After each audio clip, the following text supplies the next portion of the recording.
بسم اللہ الرحمن الرحیم، اللہم صلی علی محمد وعلی آل محمد وبارک وسلم۔ نیازی نیوز نیٹ ورک کے ساتھ آپ کا میزبان عبدالستار نیازی آپ کی خدمت میں حاضر ہے، اور آج ایک اہم موضوع ڈسکس کرنے جا رہے ہیں۔ ہمارے ساتھ اس وقت گجر خان کی مایہ ناز شخصیت سماجی حوالے سے، مذہبی حوالے سے اور نوجوانوں کی کونسلنگ کے حوالے سے، نوجوانوں کی رہنمائی کے حوالے سے ایک جانا پہچانا نام جناب سید منتظر امام رضوی صاحب ہمارے ساتھ موجود ہیں۔ ان کا شکریہ ادا کرتے ہیں، انہوں نے اپنا قیمتی وقت دیا۔ ناظرین کرام، جس مسئلے کی جانب میں اب آج یہ اسپیشل پروگرام کر رہا ہوں اور توجہ مبذول کرانا چاہتا ہوں تمام مسالک کی، تمام گجر خان کی انتظامیہ کی اور بالخصوص عوام گجر خان کی، کہ وہ مسئلہ یہ ہے کہ گزشتہ ایک ہفتے سے یہاں پر گجر خان کے تینوں تھانوں میں ایف آئی آرز کا اندراج ہو چکا ہے۔ یہاں پر مختلف لوگوں نے درخواستیں دائر کر دی ہیں، ناموس صحابہ اور ناموس اہل بیت کے حوالے سے، اور اس حوالے سے کنفرمیشن یہ ہے کہ 3 تھانوں میں ایک ایف آئی آر کا جو اندراج ہے وہ ہو چکا ہے۔ اس ساری صورتحال میں جو گجر خان کی فضا ہے وہ پرامن نہیں رہی۔ جہاں تک مجھے یاد پڑتا ہے، آج سے قبل جتنی میری صحافتی زندگی ہے اس میں نے کبھی ایسا نہیں دیکھا کہ گجر خان کے لیول پر، گجر خان کی سطح پر، گجر خان تحصیل میں کوئی ایسا واقعہ پیش آیا ہو جہاں پر اتنی کشیدگی پائی جاتی ہو اور لوگ فورس کر رہے ہیں کہ فلاں بندے کے خلاف مقدمہ درج کیا جائے، لوگ فورس کر رہے ہیں کہ فلاں جگہ پہنچیں، لوگ فورس کر رہے ہیں کہ یہ قیامت ڈھا دی گئی ہے۔ لیکن ایسا کچھ نہیں ہے، میری دانش کے مطابق ایسا کچھ نہیں ہے۔ یہاں پر تمام مسالک کو اپنا اپنا کردار ادا کرنا چاہیے تھا۔ اس حوالے سے ہم بات کرنے کے لیے سید منتظر امام صاحب سے پوچھیں گے ان کے پوائنٹ آف ویو کیا ہے، اور بین المذاہب جو ہم آہنگی ہے وہ اس وقت خطے کی جو ہے وہ انتہائی ضرورت ہے، اور کم از کم گجر خان میں ایسی سطح پر کوئی نہ کوئی ایسی کمیٹی تشکیل دی جائے جو اس سارے صورتحال کا سدباب کرے۔ اور سوشل میڈیا جو جہاں پر آپ کو اچھی باتیں بھی ملتی ہیں، لیکن اس کے ساتھ ساتھ ایسے نادانستہ لوگ جو کم عمر ہونے کے باوجود ان کا مطالعہ نہیں ہے، وہ اسلام پر بات کرتے ہیں اور پھر بحث برائے بحث کرتے ہیں، پھر وہ گالی گلوچ تک اتر آتے ہیں۔ تو ایسے لوگوں کے سدباب کے لیے کیا کرنا چاہیے؟ منتظر امام صاحب کا شکریہ۔ تو اس جیسا کہ میں نے اپنے انٹرو میں ناظرین کرام کو بتا دیا اور آپ بھی یقیناً سن چکے ہیں، یہ اتنا انتہائی اہم مسئلہ ہے کہ جو کسی بھی شعلے کو آگ کا درجہ دینے کی اس میں سکت رکھتے ہیں، یہ سکت رکھتی ہے۔ آج سے پہلے کم از کم میری صحافتی زندگی میں ایسا کوئی واقعہ پیش نہیں آیا۔ آپ اس حوالے سے آپ کا پوائنٹ آف ویو کیا ہے، اور آپ کیا کہنا چاہیں گے گجر خان کی انتظامیہ کو، مسالک کو، اور جو بین المذاہب جو ہم آہنگی ہے، بین المسالک ہم آہنگی ہے، اس حوالے سے آپ کا کیا پوائنٹ آف ویو ہے؟ اعوذ باللہ من الشیطان الرجیم، بسم اللہ الرحمن الرحیم۔ عبدالستار نیازی صاحب، آپ کا بہت شکریہ کہ آپ نے مجھے نیازی نیوز نیٹ ورک کے پلیٹ فارم سے اس انتہائی نازک اور حساس موضوع پہ بات کرنے کا موقع فراہم کیا۔ آپ نے بالکل ٹھیک کہا کہ اگر ہم تحصیل گجر خان اور بالخصوص شہر گجر خان کی تاریخ دیکھیں تو ہمیں کبھی بھی ایسا کوئی دل خراش واقعہ نظر نہیں آتا، اور اس شہر کو پورے پاکستان میں امن کا گہوارہ کہا جاتا ہے۔ لیکن ان دنوں حالات بڑے تشویشناک ہیں، اور ان حالات کے تناظر میں ہمیں دیکھنا ہوگا کہ وہ کون سی کمیاں ہیں، وہ کون سی کوتاہیاں ہیں کہ جن کو ہم نے ایڈریس کرنا ہے، تاکہ مستقبل میں کوئی اس طرح کا واقعہ پیش نہ آئے۔ بہت اچھی نشاندہی کی آپ نے کہ ہمارے گجر خان شہر میں کوئی ایسی تنظیم نہیں ہے، کوئی ایسا ادارہ نہیں ہے کہ جو بین المسالک ہم آہنگی کو فروغ دے۔ اور بالخصوص آج کل چونکہ سوشل میڈیا کا دور ہے، آپ دیکھتے ہیں، آپ خود بھی ماشاءاللہ سوشل میڈیا سے آپ کا تعلق ہے اور بڑا اچھا کام کر رہے ہیں آپ، کہ لوگوں نے کیبل نیٹ ورک ہو یا سیٹلائٹ جو ٹیلی ویژنز ہیں ان کو دیکھنا چھوڑ دیا ہے، اور ہر کوئی ہمیں سوشل میڈیا پہ نظر آتا ہے۔ تو سوشل میڈیا پہ ایسے بچے کہ جن کا کوئی مطالعہ نہیں ہے، جن کا کوئی ویژن نہیں ہے، وہ ہمیں مختلف قسم کی پوسٹیں شیئر کرتے ہوئے اور پوسٹیں لگاتے ہوئے نظر آتے ہیں۔ لیکن اس کا مطلب یہ ہرگز نہیں ہے کہ وہ بچہ یا وہ فرد جس فقہ کی نمائندگی کر رہا ہے یا جس فقہ سے تعلق رکھتا ہے وہ پورا فقہ بھی اس کے خیالات کے یا اس نظریے کے تابع ہو. لیکن ہم نے اس کو ڈگ آؤٹ کس طرح کرنا ہے ناظرین؟ ہم نے اس کو ڈگ آؤٹ اس طرح کرنا ہے کہ ہمارے شہر گجرخان میں کوئی ایسی تنظیم ہونی چاہیے کہ جس کا براہ راست تعلق جو ہے وہ قیام امن کے ساتھ ہو، اور اس امن کو اتنی شائستگی کے ساتھ اس کا قیام عمل میں لایا جائے کہ اس میں ہر مکتبہ فکر سے تعلق رکھنے والا ذمہ دار بندہ ہو، اور وہ جو ذمہ دار بندہ ہے اس کی شخصیت ایسی ہونی چاہیے کہ وہ سوشل بھی ہو، وہ جانی پہچانی شخصیت بھی ہو تاکہ ہر کوئی اسے جانتا ہو. سب سے پہلی بات تو یہ. دوسری بات جو ہماری لوکل گورنمنٹ ہے، ماشاءاللہ گجرخان میں جو بھی ہمارے لوکل گورنمنٹ کا ہیڈ آیا ہے یا آئی ہے، انہوں نے انتہائی ذمہ داری کے ساتھ اپنی جو ہے وہ جو بھی ان کی جاب ڈسکرپشنز ہیں ان کو نبھایا. لیکن اگر ہم اس مسئلے کو دیکھیں تو میرے خیال میں سوشل میڈیا پہ ان کی اتنی نظر نہیں ہے. سوشل میڈیا کو ناظرین نظر انداز کر دیا جاتا ہے ابھی تک، حالانکہ صورتحال اس سے بالکل برعکس ہے کہ ہمیں سوشل میڈیا پہ زیادہ اب نظر رکھنی ہے. سوشل میڈیا پہ بہت زیادہ لوگ اس وقت ہیں، اور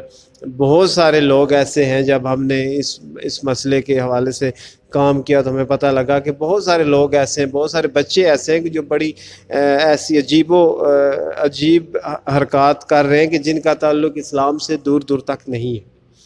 اور تیسری بات میں کروں گا، اور پھر مائک آپ کی طرف میں لے کے جاؤں گا. تیسری بات یہ ہے کہ جو یہ واقعہ بالخصوص واقعہ پیش آیا، اور ایک بچے نے، میں اس کو بچہ ہی کہوں گا، اس نے ناموس صحابہ کے حوالے سے اس نے گستاخی کی، اور اس نے ایک ایسی پوسٹ لگائی کہ جس سے سب کی دل آزاری ہوئی. تو میرے خیال کے مطابق اگر آپ مجھے ایک بالکل انڈیپینڈنٹلی میں اگر اس کو دیکھوں تو گجرخان جیسے شہر میں اگر کوئی ایسی تنظیم ہوتی کہ جس کا تعلق قیام امن کے ساتھ ہوتا تو وہ نوبت یہاں تک نہ آتی. اس میں اس بچے کو، جس کا میں یہ سمجھتا ہوں کہ یہ جو کردار ہے یا جو اس کے یہ الفاظ ہیں وہ اس کی غیر پختہ ذہنیت کا وہ آئینہ دار ہے، اس کے کومنٹس، اور اس کو کسی اور حوالے سے اگر ہم ٹیک اوور کرتے تو آج حالات یہاں تک نہ پہنچتے. وقت کی یہ ضرورت ہے کہ ہم اپنے یوتھ جو ہیں ان کی کونسلنگ کریں، اور اس کا آغاز جو ہے وہ والدین سے ہوتا ہے. تو وہ آپ کا جو اگلا سوال ہے اس کا میں وہ جواب دوں گا کہ کس طرح ہم اپنی یوتھ کی کونسلنگ کر سکتے ہیں. جی سید منتظر امام صاحب ہمارے ساتھ موجود ہیں. جی، ان سے اگلا سوال کرنے سے قبل ناظرین کرام جو انہوں نے باتیں کی ہیں وہ یقیناً آپ کے دل پر اثر ضرور کرتی ہوں گی، کیونکہ یہ نیوٹرل باتیں ہیں. ٹھیک ہے، ان کا کسی مسلک کے ساتھ تعلق نہیں ہے، اس کا کسی خاص فرقے کے ساتھ تعلق نہیں ہے. یہ پڑھے لکھے باشعور افراد کے دل کو چھونے والی باتیں ہیں جو انہوں نے ابھی تک کی ہیں، اور اس سے آگے بھی انشاءاللہ مزید سوال کریں گے. شاہ صاحب، آپ سے میں یہ بنیادی سوال کرنا چاہوں گا. محرم الحرام ہو، ربیع الاول ہو، کوئی بھی تہوار ہو، ٹھیک ہے، اس میں شیعہ سنی جو ہمارے بھائی ہیں وہ بڑے خوبصورتی کے ساتھ اپنے تہوار کو انعقاد کرتے ہیں. کبھی کسی بھی موڑ پر کبھی کوئی مسئلہ پیش نہیں آیا. تو یہ کیا وجہ ہے؟ یہ وہی بات آ گئی آپ کی والدین کی تربیت میں کمی ہے، یا جو ان کو گائیڈ لائن کر رہے ہیں، جو ایسے کچے ذہن جو ہیں، ناپختہ ذہن جو ہیں، ان کو جو گائیڈ لائن دے رہے ہیں، یہ ان کا کارستانی ہے؟ اور دوسری جانب جو ہم بین المسالک ہمانگی کی بات کرتے ہیں تو ہر مسلک میں ایسے نوجوانوں کی کونسلنگ کی بہت زیادہ ضرورت ہے. تو اس حوالے سے آپ کیا کہتے ہیں؟ جی، بہت اچھا آپ کا سوال ہے نیازی صاحب. آپ کا اور میرا تعلق بہت پرانا ہے، اور میرا تعلق میں نے اپنی پچھلی ویڈیو میں بھی یہ کہا تھا، اور میرا خیال ہے کہ مجھے اس بات کا بار بار اعلان کرتے ہوئے جو مجھے ایک سکون ملتا ہے اور جو مجھے ایک تاثر ملتا ہے اپنے آپ کو، اپنا تاثر، وہ بڑا خوبصورت ہوتا ہے کہ میرا تعلق مکتبہ حضرت سید اختر امام رضوی رحمۃ اللہ علیہ سے، کہ جنہوں نے اپنی ساری زندگی خوبصورت اخلاق سے، کردار سے، محبت سے، امن سے لوگوں کے دل جیتے ہیں، اور یہی وجہ ہے کہ ہمارے گجر خان میں محرم الحرام کے ایام ہوں، عید میلاد النبی صلی اللہ علیہ وآلہ وسلم کے ایام ہوں، یا کوئی اور مذہبی، ثقافتی اور قومی تہوار ہو، ہم سب جو مسالک کے لوگ ہیں، وہ سنی ہیں، وہ شیعہ ہیں، وہ دیوبندی ہیں، وہ اہل حدیث ہیں، جو کوئی بھی ہیں، اس کو ہم بڑے پیار کے ساتھ اور بڑے خوبصورت انداز کے ساتھ مناتے ہیں۔ تو جس چیز کی مجھے یہاں پر کمی محسوس ہوئی ہے وہ اختر امام رضوی جیسی شخصیات کی کمی ہے، اور پھر وہ قومیں ہمیشہ رسوا ہوتی ہیں، وہ قومیں ہمیشہ جو ہے ان ذلت ان کے نصیب میں ہوتی ہے کہ جو اپنے محسنوں کو بھول جاتی ہیں، ان کی تعلیمات کو بھول جاتی ہیں۔ انکمپیٹنٹ لوگوں کی یہ نشانی ہے کہ وہ ریفرنس کوٹ نہیں کرتے ایسے لوگوں کے کہ جنہوں نے اپنی ساری زندگیاں اپنے آپ کو جلا کے دوسروں کو روشنی پہنچائی ہو۔ اگر ہمارے گجر خان میں جو لوگ اس حوالے سے کرتے درتے ہیں وہ ایسی شخصیات کی تعلیمات کو یاد رکھیں اور اس کو ریکال کریں،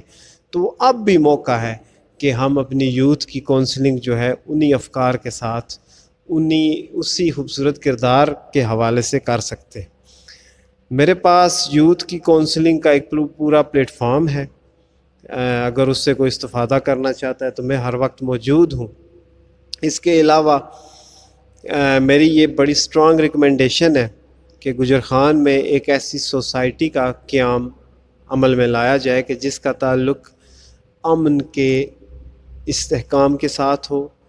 قیام امن کے ساتھ ہو، اور اس میں بالکل ڈمی لوگ نہیں ہونے چاہیے کہ جن کو کبھی کسی نے دیکھا ہی نہیں ہے۔ یہاں پر جو امن کمیٹی ہے جو گورنمنٹ نے بنائی، اس میں تو زیادہ تر لوگ جو ہیں وہ کسی نے کبھی دیکھے ہی نہیں ہیں، اور اس میں بالکل میں یہ کہوں گا کہ اگر وہ فعال ہوتی اور اس کا کوئی کردار ہوتا تو نوبت یہاں تک نہ پہنچتی کہ ادھر سے بھی پرچے ہو رہے ہیں، ادھر سے بھی پرچے ہو رہے ہیں۔ تو یہ کوئی معاملے کا اور مسئلے کا حل نہیں ہے، یہ تو جلتی پہ اور تیل ڈالنے والی بات ہے۔ تو آخر میں ناظرین میں یہ کہنا چاہتا ہوں کہ اگر آپ کو اپنے لوگوں کے ساتھ پیار ہے، اگر آپ کو اپنے خطے کے ساتھ پیار ہے، اگر آپ کو اپنے گجر خان کے ساتھ پیار ہے، تو برائے کرم اپنے بچوں کی تربیت اس طرح کریں کہ وہ آپٹیمسٹک ہوں، ان کے ذہن اتنے کشادہ ہوں کہ وہ سارے مکاتب فکر کے جو نظریات ہیں ان کو ایبزارب کر سکیں، اور ان کو ایبزارب کرنے کے بعد پھر اپنی تعلیم سے اور اپنے ویژن سے نتائج اخذ کر سکیں۔ اور یہ صرف اور صرف ممکن تب ہے کہ آپ کی خوبصورت تربیت ہو اور تعلیم ہو۔ تعلیم کے بغیر کبھی بھی ریزننگ ڈیولپ نہیں ہوتی۔ If you want to perceive the concept of God, you have to develop the reasoning, and reasoning is directly related to your studies۔ یہ آئنسٹائن کا قول ہے۔ بہت شکریہ نیازی صاحب، اور نیازی نیوز نیٹ ورک کا بہت شکریہ کہ آپ نے مجھے اپنے ہاں بلایا اور مجھے اپنے خیالات کا موقع دیا۔ بہت شکریہ جی سید منتظر امام صاحب آپ کے وقت کا، اور بہت خوبصورت پیغام کہ والدین کو اپنے بچوں پر نظر رکھنی ہوگی۔ یہ سوشل میڈیا جو ہے جہاں پر لوگوں کو اویئرنیس ملتی ہے، وہیں پر یہ ایک ایسا فتنہ ہے جس سے معاشرے میں آگ بھی لگ سکتی ہے۔ اس آگ کو روکنے کے لیے جیسا کہ سید منتظر امام صاحب نے بتایا کہ یہاں پر ایسی کوئی کمیٹی کا قیام عمل میں لایا جائے کہ جو ایسے